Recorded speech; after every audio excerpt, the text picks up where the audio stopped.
Uniko. Ano? Enjoy ka dyan? Ha? Baka mas mauna ka pang maglakad kaysa mag-crawl, ha?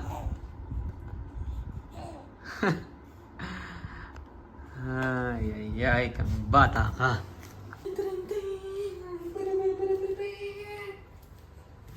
Ito may manok. Ha? Ito yan. Wala mo kung anong... Wala mo kung anong iluluto yung tatay tonight. Ha? Wala mo anong iluluto ko. Sotanghon na may manok. Pero kulang-kulang ang ingredients natin. Tingnan niyo tong batang to.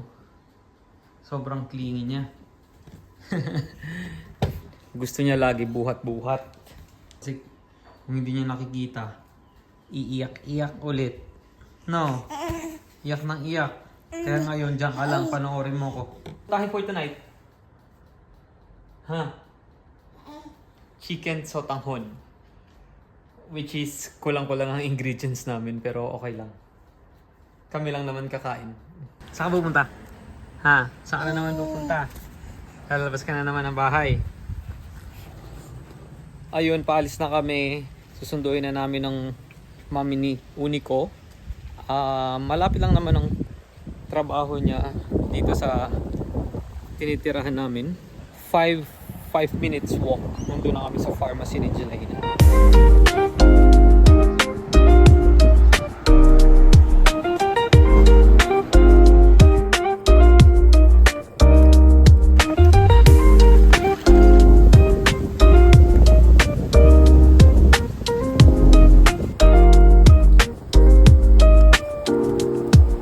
Ganito ang itsura ng lugar namin. Malapit kami sa dagat talaga. Tapos ang pharmacy ni Jelena, ito parang along Esplanade ang tawag. Tapos dito sa kabila, yan yung mga resto. Pero after nyan, ay yung dagat na. So, coastal talaga, coastal area. Nandito na kami sa pharmacy ni Jelena. Pero mag-aantay kami dito na lang sa car park. Uy, ayun na si Mami. Ayun na si Mami, love. Ayun na si Mami, oh. Entertain mo anak mo. Tignan natin kung ano yung itsura niya, dali. Tignan natin kung ano Pharmacist gumagano. okay lang. Tignan natin yung itsura ng anak mo. Pharmacist gumagano. Ayoko nga. Isa lang. Tignan mo yung itsura No niya. way. Tignan mo yung itsura niya. Nak. No. No way, bro.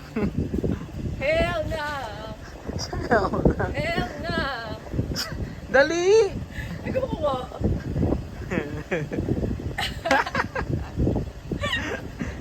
For Huwag the... na, kita yung katabaan ko. For... Yeah.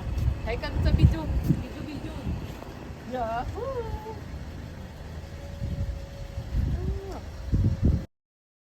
So, ang unang gagawin ko is pakuluan lang tong manok na gagamitin ko. So, ayan. Papakuluan ko lang yan. Tatapan ko na lang din para mas mabilis kumulo. So, ayan. Kumukulo na ang ating chicken. Ang gagawin ko is itatabi ko lang to. Tatabi lang natin yan. Papalamigin ko lang para mamaya mahawakan ko na tapos shred ko na lang into pieces. Yan. Tapos itong pinakuluan natin is set aside na lang natin yan kasi yan yung gagamitin natin pang sabaw. Basically, yan na yung chicken broth. Okay? So, ito lang mga ingredients na gagamitin natin.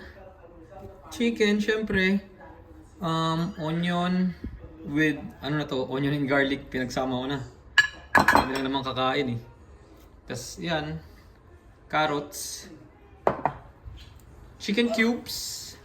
And syempre, ang ating sotanghon. So, lalagyan natin ng konting mantika. Papainitin lang natin yan. Tapos, igigisa na natin ang ating mga ingredients. So, unahin ko yung bawang sibuyas. Pinagsama ko na. So, gigisa lang natin.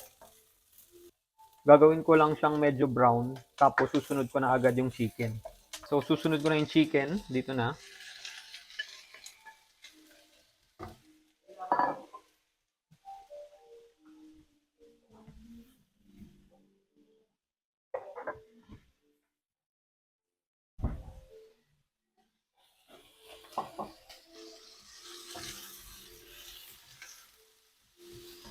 So, gisa-gisa lang.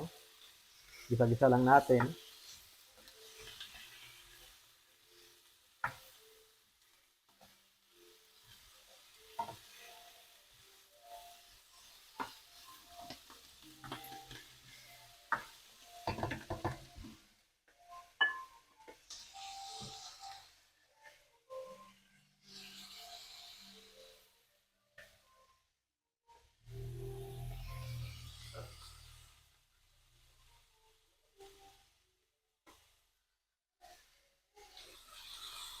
So, pwede na yan.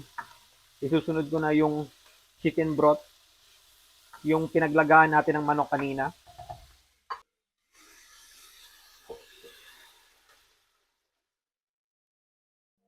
Chicken cubes. Yan. Pakuluin lang natin yan. Tatakpan ko lang para mas mabilis kumulo. Kulo na siya. Ilalagay ko na ang sotanghon. Kukuluin lang natin ulit. Pati isang ginagamit kong pampalasa.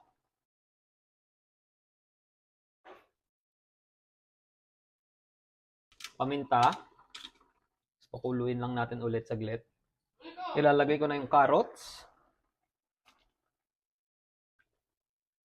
Ang kulang lang dito is yung anato powder or pwede ring lagyan ng cabbage para syempre mas madaming gulay, mas masarap. Papakuluan lang natin, papalambutin yung carrots ng konti. Tapos na.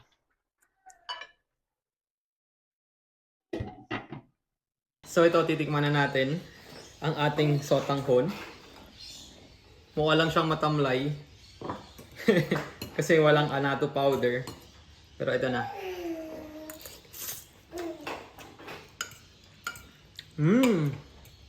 Lasa namang sotanghon. So, ayun lang for this video.